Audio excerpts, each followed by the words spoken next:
Now, there has been reports for quite some time now that Joe Biden is suffering mentally, that he is in a state of rapid decline, and what that could mean if he won the presidency.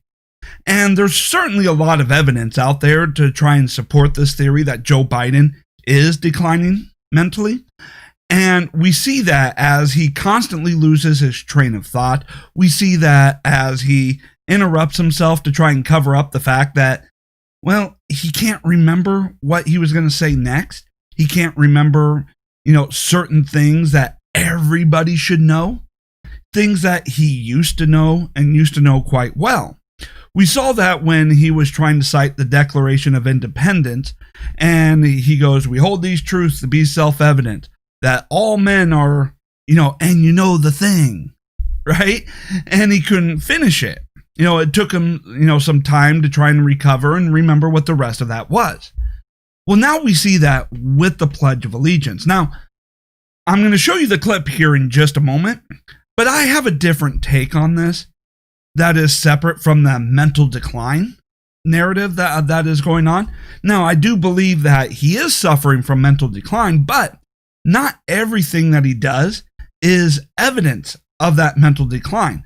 There could be another thing going on here, to which I will explain in just a moment. But first, let's take a look at how Joe Biden recites the Pledge of Allegiance. The red states of America or blue states of America. I pledge allegiance to the United States of America. One nation, indivisible, under God, for real. Now he ends it with, for real, for real. Okay. So here's what I think is going on, because while there are definite signs of mental decline, there are certain things that are not really mental decline signs, but rather an ideological problem with the left. See, here's the thing. Why he wouldn't be able to cite the Declaration of Independence correctly, and why he struggled with the Pledge of Allegiance. And that is left-wing ideology. Right? Not mental decline, but left-wing ideology. Stay with me here on this. So let's say you have an ideology in which you think the United States is horrible. We're horrible, evil people. The foundation of the United States is horrible and evil, as the left wing believes. Well, then, when you take a look at it from that perspective, you realize why they don't know the Declaration of Independence.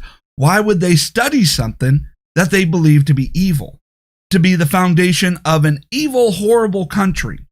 Why would they study that? They wouldn't. They reject it even though they do not actually know what it says. Just like the Constitution. Why do you think it is that most leftists can't cite the Constitution? They've never read the Constitution because they believe the Constitution is this horrible, evil document because someone told them it was.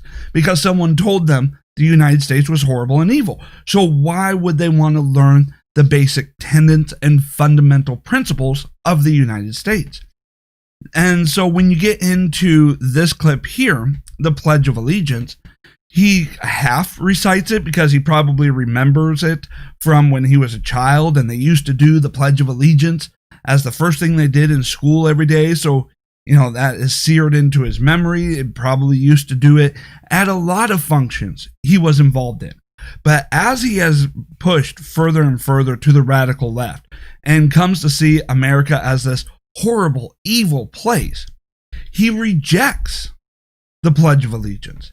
He rejects the Declaration of Independence. And I can't remember the last time anyone on the left actually gave a rip what the Constitution said or abided by it. So no, I do not see this particular clip as a sign of mental decline, but rather as further evidence of left-wing ideology, which is hate America. And when it comes to the election in 2020, I get that some of you, may not like Trump, right? And you don't like him because of his demeanor, his attitude, his bravado. And that's fine, but I take a look at this as, well, would you rather have someone that's effective at implementing good policies that benefit the country, even if you don't like his policies? Or do you want someone who hates the United States? Who do you think is actually has the United States' best interest at heart? Because think about this. If the left hates the United States as they proclaim to, they reject it, they believe it is evil and fundamentally flawed, needs to be teared down and replaced, then what makes you think that voting for a Democrat is actually going to lead anywhere good for you, anywhere good for the country? Trump's policies are effective because he doesn't care about norms. He doesn't care about being beloved by everyone. He cares about results. And that has been great for us. And besides, when it comes to this whole, do you like him, personally? Who cares? How many times have you had politicians come out, kiss your butt, and then stab you in the back? Versus Trump comes out here, insults you to your face, and then throws a bunch of money in your wallet. Hey, it seems pretty clear which choice I would make. How about you? Now, there are other things that are going on in the country that is quite hilarious. It is. And some of it is really quite sad. So as you know, the Democrats are holding up the coronavirus relief package. They're holding you hostage. Not because they're trying to get you more money and more relief from the coronavirus, but because they're trying to funnel the money through other groups back into their campaign coffers and to fund their pet projects that they wouldn't be able to get legislatively anyway. So they're holding you hostage, causing you to suffer because they want money for things totally unrelated to the coronavirus. For instance, there are now reports that are saying that Democrats are using coronavirus relief funding to fund their pet projects like free college with taxpayer dollars.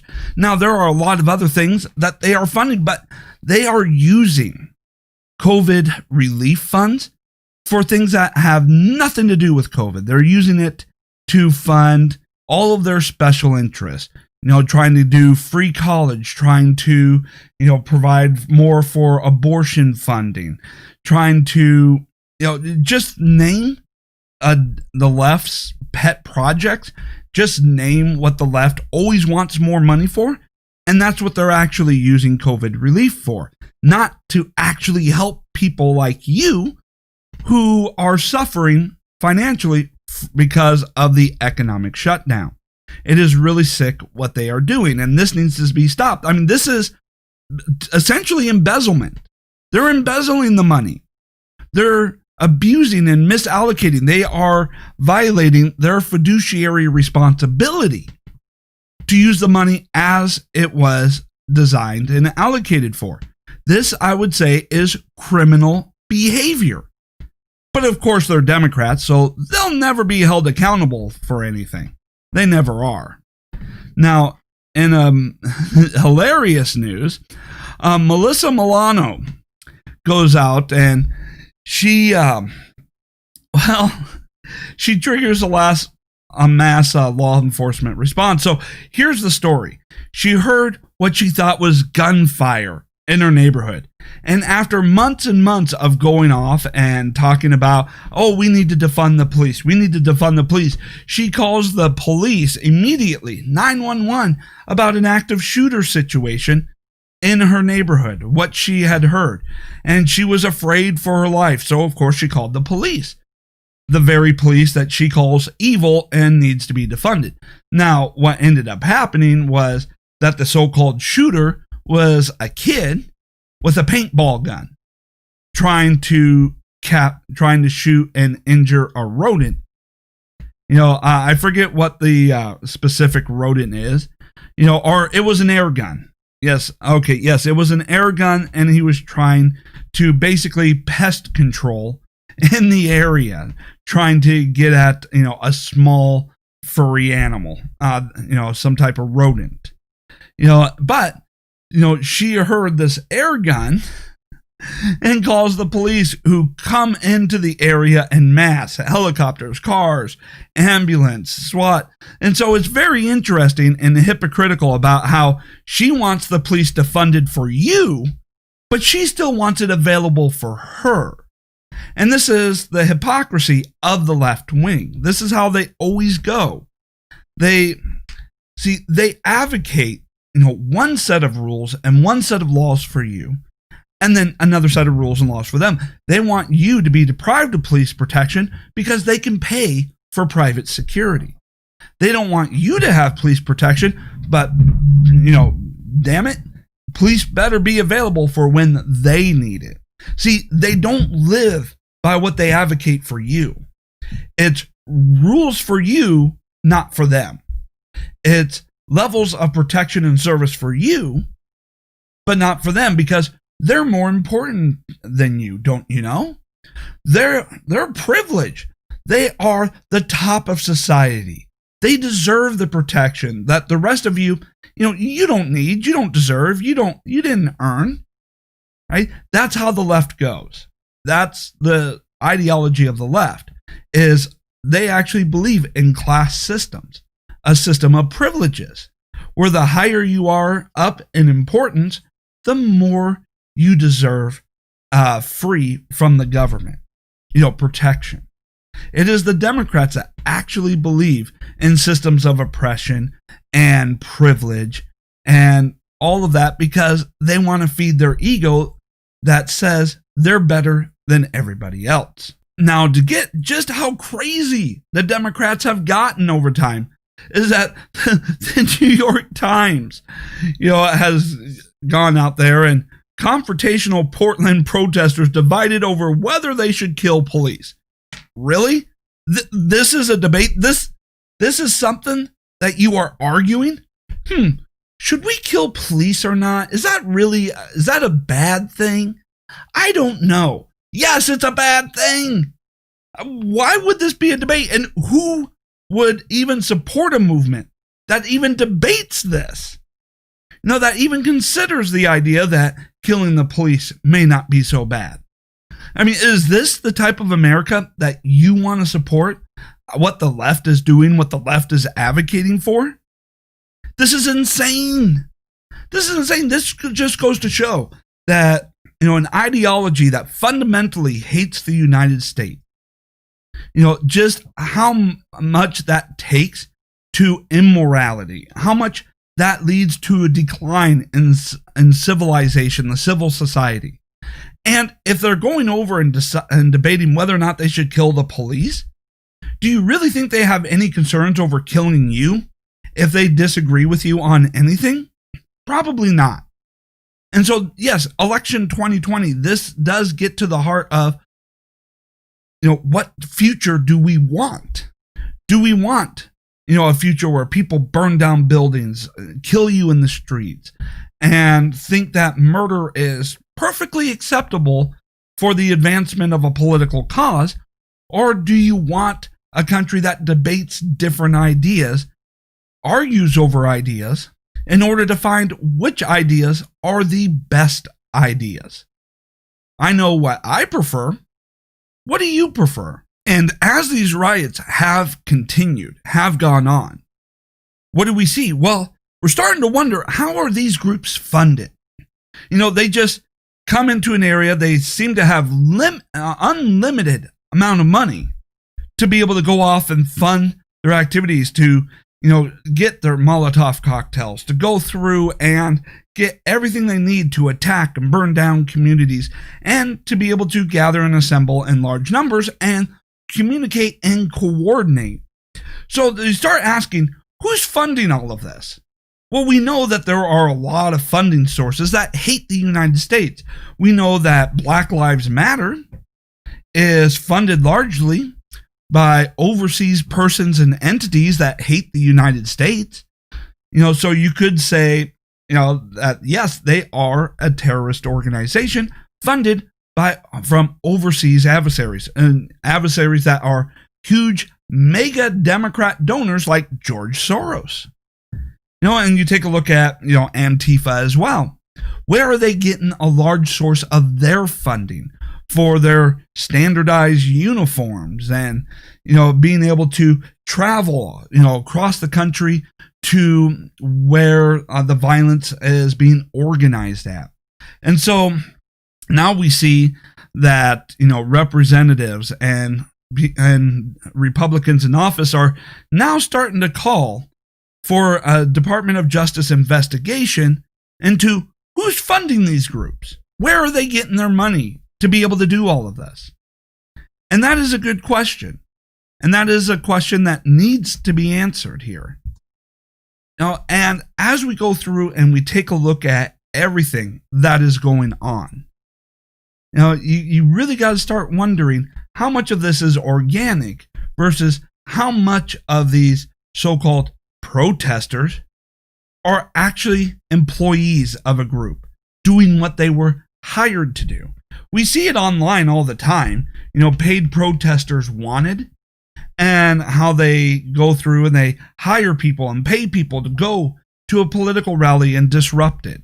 We've seen it. We've seen the ads on, Craigslist and such.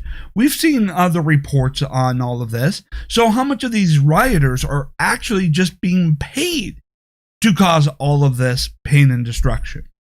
That is a good question. And how much do you want to bet that that is going to lead back to Democrat mega donors? I wouldn't be surprised if George Soros is behind it all. Ooh, I said George Soros. Ooh, I'm in trouble. It's amazing how the Democrats want to go off and say, if you mention George Soros and explain what it is he's doing, oh, that's anti-Semitic. That's hate speech. They're always there trying to find ways to silence you, trying to prevent you from reporting what is going on or talking about what is going on. You're not allowed to criticize the left. They can't defend their positions. They can't defend their actions. So all they can do is try and demonize calling out their actions, demonize you questioning their policies. They have to stifle and end debate by any means possible. And so, yes, I would say that I wouldn't be surprised if George Soros is behind a large part of the funding that these rioters are getting specifically so they will burn down our cities. And if that is the case, well, that George Soros should be arrested. Now, we don't know, conclusively that he is specifically funding these riots, but that's what we should be investigating. And we're not going to be, I know, phone went off, I can't silence it, and no, I'm not going to edit it out. But we're not going to specifically target him. We should target where is the money coming from and follow that money. I'm just saying I wouldn't be surprised if that money leads back to George Soros.